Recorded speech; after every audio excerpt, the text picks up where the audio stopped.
China has strongly condemned the United States' recent sanctions on Chinese entities, labeling them as illegal and unilateral. These remarks came ahead of White House National Security Advisor Jake Sullivan's visit to Beijing for a series of high-level discussions. Beijing's response highlights its growing frustration with Washington's actions, which it claims are not based on facts. Last week, the U.S. imposed sanctions on over 400 entities and individuals, accusing them of supporting Russia's war effort in Ukraine.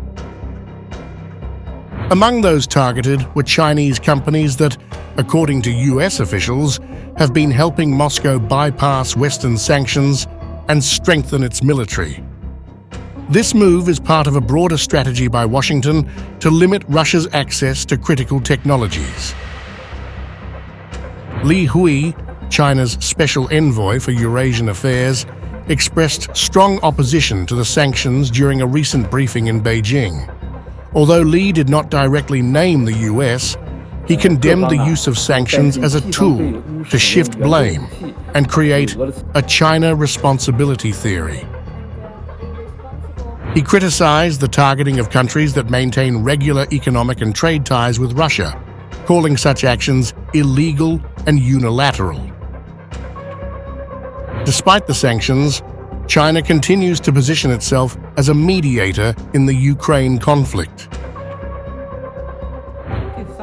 All sides are worried that the West continues to relax conditions for Ukraine to strike Russian territory with aided weapons. Superhawks in some countries are abetting the war, which could exacerbate the confrontation on the battlefield.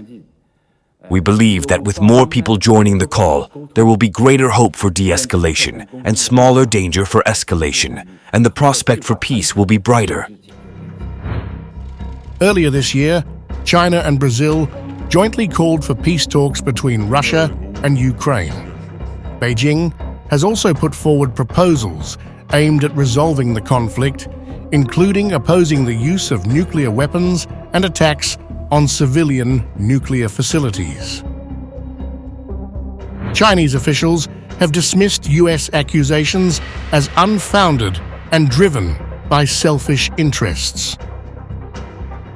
Li Hui emphasized that the international community would not accept such actions. The Chinese government has reiterated its opposition to the sanctions, with both the Commerce and Foreign Ministries expressing strong disapproval of Washington's actions.